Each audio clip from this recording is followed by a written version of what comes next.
பிரதமர் மோடி அவர்கள் தன்னுடைய பிரச்சாரத்துல 421 முறை இந்த பிரிவினைவாத பேச்சுக்களை, இந்து முஸ்லிம் அப்படிங்கிற பிரிவினைவாத பேச்சுக்களை எல்லாம் வந்து பேசியிருக்கிறார் அப்படின்னு காங்கிரஸ் தலைவர் மல்லிகார்ஜுன கார்கே குறிப்பிட்டிருக்கிறார். ஆக இந்த மாதிரி விஷயங்கள் எல்லாம் இருக்கும் போது பாஜகவுடைய வெற்றி அப்படிங்கிறது எவ்வளவு தூரம் இருக்கிறது, அந்த பாஜகவுடைய அடுத்த கட்ட நகர்வு அப்படிங்கிறது ஒரு வெற்றியை நோக்கி அமையாது, இனிமே இந்தியா கூட்டணி தான் அப்படிங்கிறதுனாலதான் இந்த கூட்டம் அடுத்த கட்ட ஆலோசனையா? இல்ல மேடம், நான் இதுக்கு வந்து ஐஎன்டிஏ அலையன்ஸ் வந்து எதற்காக ஆலோசனை நடத்துறாங்கன்னு பாத்தீங்கன்னா, என்னோட பெர்ஸ்பெக்டிவ் என்னன்னா, தோத்தா என்ன காரணம் சொல்லலாம், இதுதான் அவங்களோட மெயின் அஜெண்டாவா இருக்கும். இதுக்கு கூட்டம் கூடி தோல்விக்கு எப்படி தோரணம் கட்டுவாங்க விக்னேஷ்? தோல்விக்கு எப்படி பண்ணுவாங்க? நீங்க சொல்றபடி பார்த்தோம்னா தோல்வி அடைஞ்சிட்டா அதற்கு பிறகு வந்து அதை வந்து ஒரு காரணம் சொல்லிக்கலாமே தவிர என்ன சொல்லலாங்கிறதுக்காகவே ஒரு கூட்டம் கூடுவாங்களா?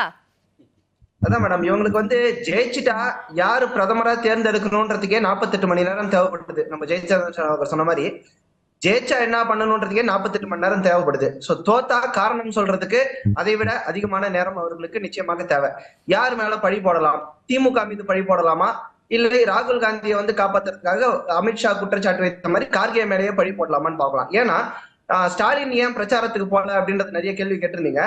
குறிப்பாக வட இந்திய கட்சிகள் எல்லாம், அந்த ஐஎன்டிஏ அலையன்ஸ்ல இருக்கிற வட இந்திய கட்சிகள் எல்லாமே தயவு செஞ்சு ஸ்டாலின் அவர்கள் அலையன்ஸுக்கு வேணாம் அப்படின்றத மறைமுகமாகவும் நேரடியாகவும் பல இடத்துல சொல்லிட்டாங்க. காரணம் என்னவென்றால், திமுக தொடர்ச்சியாக அந்த பாராளுமன்றத்திலேயே வட மாநிலங்கள்ல வந்து கோமுதா ஸ்டேட்ஸ் சொன்னதாகட்டும், பானிபூரி விற்கிறவங்க அப்படின்னு தயாநிதி மாறன் அவங்க சொன்னது மீண்டும் சர்க்குலேட் ஆகட்டும், இந்த மாதிரி விஷயத்தால, அதே மாதிரி மிக மிக முக்கியமாக சனாதன தர்மத்தை ஒழிப்போம் அப்படின்ட்டு உதயநிதி அவர்கள் பேசியது வட இந்தியாவில் மிகப்பெரிய தாக்கத்தை ஏற்படுத்தி இருக்கிறது. தாக்கம்னு உடனே ஏதோ ஐஎன்டிஏ அலையன்ஸுக்கு ஆதரவாலாம் தாக்கம்ல, எதிரான தாக்கம். அதனால தயவு செஞ்சு ஸ்டாலின் வந்து வந்துடவே கூடாது பிரச்சாரத்துல அப்படின்றத அவங்க மறைமுகமா பல இடத்துல வெளிப்படையா சொன்னாங்க.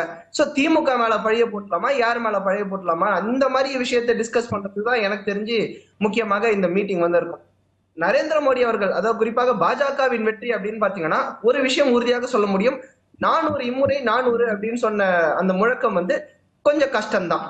பரவாயில்லப்பா, பாஜக 400 சொன்னாங்க, 350ஓட நின்னுட்டாங்க அப்படின்னு வேணா நம்ம சந்தோஷப்பட்டுக்கலாம். சோ மோடி அவர்களை பொறுத்த வரைக்கும் அந்த 400 அப்படின்ற புஷ்ஷை வந்து உண்மையாக்கணும் அப்படின்ற ஒரு எண்ணத்தோட தான் அவர் ஆக்ரோஷமான இதெல்லாம் வந்து பேசினாரு. அது பிரிவினைவாதம் அப்படின்னு சொல்றது வந்து என்னால ஏத்துக்க முடியல. பட் அந்த ஆக்ரோஷமான பிரச்சாரம் அதெல்லாம் வந்து பாத்தீங்கன்னா அந்த 400 டார்கெட் பண்ணுதான். அந்த ஆக்ரோஷமான பிரச்சாரம் விக்னேஷ், அந்த ஆக்ரோஷமான பிரச்சாரம் அப்படிங்கிறது கடந்த 10 ஆண்டுகள்ல என்ன சாதனை பண்ணியிருக்கிறோம், அடுத்த ஆட்சிக்கு வந்தால் என்ன வளர்ச்சிக்கு இந்தியாவை கொண்டுட்டு போவோம், இந்த மாதிரியான பிரச்சாரமா இருந்தா சரி.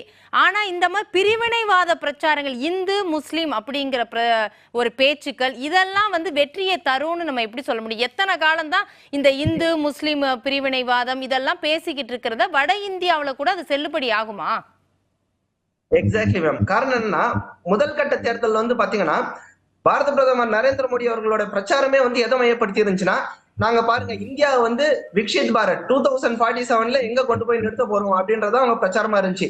காஷ்மீர் 370 தூக்கணும், முத்தலாக் தூக்கி வந்து முஸ்லிம் பெண்கள் வாழ்வில் ஒளியேற்றினோம், ஜல்ஜீவன் திட்டத்துல வீடு வீடு நாங்க தண்ணி கொடுத்தோம், பாத்ரூம் கட்டி கொடுத்தோம், இந்த மாதிரி வளர்ச்சி திட்டங்களை மட்டுமே மையப்படுத்தி தான் பிரச்சாரம் அமைந்தது. எப்ப இந்த பிரச்சாரத்தோட டோன் மாறுதுன்னா, ராகுல் காந்தி அவங்க கேஸ்ட் சர்வே, அந்த வெல்த் சர்வே எடுப்போம் அப்படின்ற ஒரு டோனை கொடுக்குறாங்க. சாம் பித்தோரா வந்து இன்ஹெரிட்டன்ஸ் டாக்ஸ் போடணும் அப்படின்னு ஒரு பாயிண்ட் எடுத்து அவங்களா எடுத்து வெள்ளித்தட்டுல வச்சு மோடி அவர்களுக்கு கொடுக்குறாங்க. சாம் பித்தோரா ரேசிசம் பற்றின ஒரு கருத்து வராங்க. சோ இது நரேட்டிவ் எப்படி ஆயிடுச்சுன்னா, ஐஎன்டிஏ அலையன்ஸ் வந்து மோடி நீங்க வளர்ச்சி பற்றி எல்லாம் பேச தேவையில்ல, நாங்களே உங்களுக்கு வந்து வாலண்டரியா பாயிண்ட் எடுத்து கொடுக்குறோம், அந்த பாயிண்ட்டை நீங்க வெளுத்து வாங்குங்க, அது மட்டும் போதும், உங்களுக்கு அந்த 400ன்றது கஷ்டமா இருக்குது இல்ல, அதுக்கான ஆக்ரோஷமான பிச்சுக்கு வந்து நாங்களே உங்களுக்கு பாயிண்ட் எடுத்து கொடுக்குறோம் அப்படின்ற மாதிரி தான் உங்களுக்கு கொடுத்துருக்காங்க. அதனாலதான் இந்த ஆக்ரோஷமான ஒரு பிரச்சாரத்தை நம்ம பார்க்கணும். அதனாலதான் நான் முதல்ல சொன்னேன், அது வந்து பிரிவினைவாத பேச்சு அப்படின்றது வந்து நம்மளால எடுத்துக்க முடியாது. பிரிவினைவாத பேச்சு அப்படின்றது வந்து சாம் பித்தோரா அவர்கள் சொன்ன இந்த ரேசிசம் பற்றிய கருத்து வேணா எடுத்துக்கலாம். பிரிவினைவாதம் அப்படின்றது வந்து gomutra states, north Indian states வந்து பார்த்தது வந்து சொல்லிக்கலாம். சனாதன தர்மத்தை வேறறுப்போம் அப்படின்னு சொன்னது ஒரு மதத்துக்கு எதிரான பேச்சு அப்படின்றது வந்து எடுத்துக்கலாம். ஆனா மோடி அவர்கள் காங்கிரஸ் கட்சி நபர்கள் வந்து என்னென்ன சொன்னாங்களோ அதை மட்டும் தான் பின் பாயிண்ட் பண்ணி பேசினாங்க. அந்த சூட்டையே இவர்களால் தாங்க முடியவில்லை அப்படின்றதான் நிதர்சனம். இல்ல தாலி கொடியெல்லாம் பறித்து உங்களுக்கு முஸ்லிம்களுக்கு கொடுத்து விடுவார்கள் அப்படிங்கறதெல்லாம் என்ன பேச்சு அப்படிங்கறத அவங்க கோட் பண்றாங்க.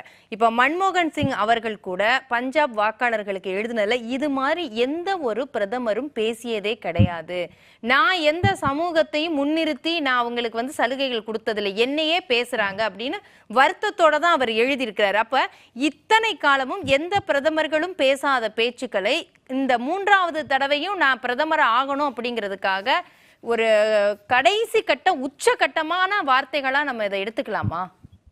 இல்ல மேடம், இது உச்சகட்டம்னு சொல்ல முடியாது மேடம். இப்ப திமுக வந்து அதிமுக ஆட்சியில இருந்தபோது இவர்கள் தமிழ்நாட்டையே அடமானம் வைத்து விடுவார்கள் அப்படின்னாங்க. அந்த மாதிரிதான் கடைசி உங்க கிட்ட இருக்கிற ஒரு பொட்டு தங்கத்தையும் அவங்க பிடுங்கி அவங்க வந்து அந்த வெல்த் சர்வே பண்ணி மத்தவங்களுக்கு கொடுக்கறது அவங்களோட நோக்கம் அப்படின்றதுக்கு அதுக்கான வீரியமான வார்த்தை தான் அதுவே தவிர இது உச்சகட்டமா சொல்றேன். காங்கிரஸ் சொன்னதை எக்ஸ்பிளைன் பண்றதாக தான் அது வந்து நம்ம பார்க்க முடியுமே தவிர இதே மாதிரிதான் ஒவ்வொரு தடவையும் காங்கிரஸும் ஆக்ரோஷமான கருத்துக்களை வைக்கும். மம்தா பானர்ஜி மோடியை விட அதிகமா ஃபயர் பண்ணுங்க. என்ன வந்து பர்சனலா கேட்டீங்கன்னா மம்தா பானர்ஜி அவங்க பிரச்சாரம் தான் வெஸ்ட் பெங்கால் ஆக்ரோஷமா இருக்கு. அதை வந்து மீடியாக்கள் வந்து ஹைலைட் பண்றதுலன்னு வச்சுக்கோங்க. ஒவ்வொரு கட்சியும் அந்த வெற்றியை பெற வேண்டும் அப்படின்றதுக்காக ஆக்ரோஷமான பிரச்சாரங்களில் ஈடுபட்டு தான் கொண்டிருக்கிறாங்க. அதுல மோடி அவர்கள் ஆக்ரோஷமான பிரச்சாரம் வைக்கிறது மக்கள் மனதில் உண்மையிலே அதிர்வலையை ஏற்படுத்துது. அதனாலதான் அது காமன் பிளாட்ஃபார்ம்ல வந்து விவாதமாக வந்து மாறுகிறது. மற்றபடி இது இவர்கள் பேசுவதால் சலிப்படைந்து விடுவார்கள்னு கிடையாது. வட இந்தியாவை பொறுத்த வரைக்கும் காங்கிரஸ் அந்த வெல்த் சர்வே அந்த ரேசிசம் அந்த இரண்டு கருத்துக்களிலும் வட இந்தியாவில் மிகப்பெரிய ஒரு செட்பேக் காங்கிரஸ் வந்து சந்தித்திருக்கிறது. அதை வந்து மோடி அவர்கள் வளர்ச்சியை பற்றி மட்டுமே பேசிக் கொண்டிருந்த போது காங்கிரஸுக்கு எதிராக ஒரு பாயிண்ட் பேசுறதுக்கு இவங்களா எடுத்து கொடுத்த ஒரு பாயிண்ட் மாதிரி தான் ஆச்சு. அது அவங்களுக்கு பெரிய செட்பேக் தான்.